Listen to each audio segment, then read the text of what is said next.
একটা জিনিস দেখাবো, দেখতে দেখাচ্ছি।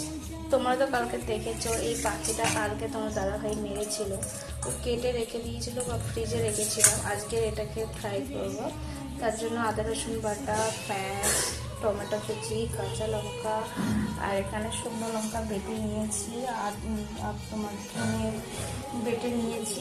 তো সব মশলাগুলোকে নিয়ে নিয়েছি। এবার সব মশলাগুলোকে একসঙ্গে এখানে দেখো আমি আদা রসুন, ঝালের গুঁড়ো, হলুদের গুঁড়ো, নুন, জিরে, মরিচ, মিট মশলা সমস্ত কিছু এখানে নিয়ে নিয়েছি।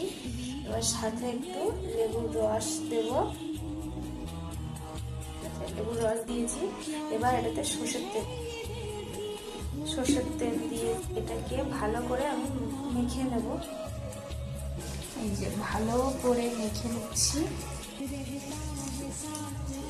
আমার মাখা হয়ে গেছে, এটা এবার ওটাতে লাগাবো ভালোভাবে, পাখিটার গায়ে ভালোভাবে লাগাবো, ম্যারিনেট করবো। দেখো আমার পাখিটা ভালোভাবে ম্যারিনেট করা হয়ে গেছে। এটা আমি মিনিমাম 15 মিনিট ঢাকা দিয়ে রেখে দেবো। তারপর হচ্ছে কড়াই ফেলে ওটাকে ফ্রাই করবো। তো সবার প্রথম ইন্ডাকশনটা চালিয়ে নিলাম, কড়াটাকে এবার গরম করে নেবো। দেখছো কড়া গরম হয়। এবার আমি তেল দেবো,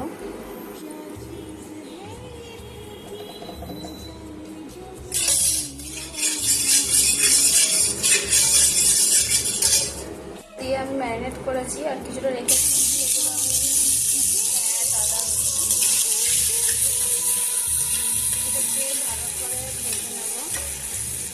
তো দেখতেই পাচ্ছ মশলাটা আমার অনেকটা ভাজা ভাজা হয়ে গেছে। এবার এটাতে আমি টমেটো কুচি দেবো আর দেবো লঙ্কা, টমেটো কুচি দিলাম, লঙ্কা দিলাম আর ওই যে ধনে আর লঙ্কা কিছুটা রেখেছিলাম ওটা।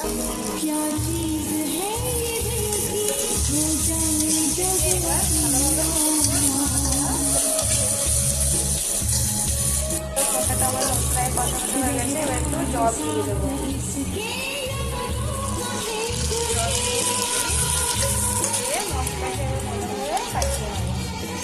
মশলাটা আমার হয়ে গেছে, ভালোভাবে ভাজা হয়ে গেছে। এবার এটাতে দেখতে পাচ্ছ 15 মিনিট আগে এটা আমি রেখেছিলাম, এটা এখন আমি কড়াই দেবো।